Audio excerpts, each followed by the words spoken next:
اللانشون البيتي بقى احلى واطعم والذ بكتير من اللانشون اللي بنشتريه من بره. لو ولادك بقى بيحبوه وبيصروا عليه زي ولادي كده، يبقى لازم تعمليه في البيت عشان تبقي ضامنه نظافته. وبالنسبه للطعم ما تقلقيش خالص، طعمه حلو جدا واطعم كمان من اللي بنشتريه. تعالي نشوف عملناه ازاي. بس في البدايه نصلي على الحبيب، وما تنسيش اللايك والمتابعه للصفحه. ولو بتشوفيني من على اليوتيوب اعملي اشتراك للقناه عشان يوصلك كل جديد. يلا نبدا ونقول بسم الله.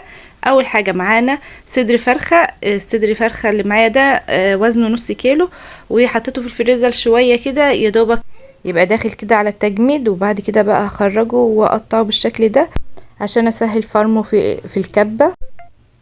انزل الفراخ بقى في قلب الكبه، واحط عليها مكعبين من الدهن البقري، وعليهم مكعب مرق الدجاج، وافرم كويس بالكبه لحد ما الفراخ تبقى مفرومه بالشكل اللي قدامك ده. بعد كده بقى هجيب ربع كوبايه ميه متلجه وفيها مكعبات تلج زي اللي انتوا شايفينها دي، واحط عليها معلقتين من النشا، معلقه ملح، معلقه بصل باودر، معلقه توم باودر، معلقه فلفل اسود، ومعلقه بابريكا، واقلبهم كويس. وهنا بقى لو عايزه لون اللانشون يبقى احمر زي اللي بتشتريه من بره، هتضيفي نقطتين من لون الطعام يكون لون احمر.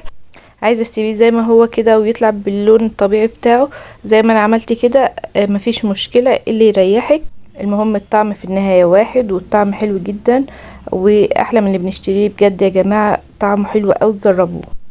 المهم هننزل بقى بالخليط اللي خلطناه ده على الفراخ اللي في الكبة، وابتدي اضرب تاني ولحد ما تنعم وتطلع معايا زي العجينة زي ما انتوا شايفين بالشكل ده. بعد كده بقى هجيب استرتش او كيس حراري وانزل فيه اللانشون بتاعي، وابتدي الفه كده على شكل اسطوانة بالشكل اللي قدامك ده، واقفل عليه كويس جدا. بعد كده بقى اجيب ورق فويل وبرضو هحط فيه اللانشون وابرمه بالشكل ده.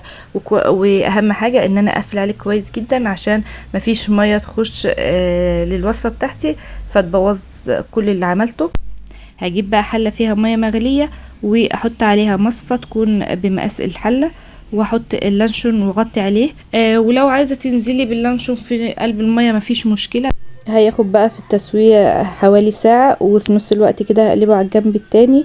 وتعالوا نشوف شكله بعد ما استوى. وده شكله بعد ما استوى وكمان لسه سخن.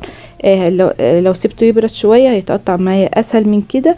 وعايزه اقول لكم طعمه خطير وجميل وسهل جدا، ولا بيض بقى ولا دقيق ولا جيلاتين، وبيطلع مظبوط جدا وقوامه مظبوط جدا. ولو لسه بقى ما عملتيش اللايك الجميل بتاعك يا ريت تعملي لايك ومتابعه كمان للصفحه والاشتراك كمان في قناه اليوتيوب. وبألف هنا.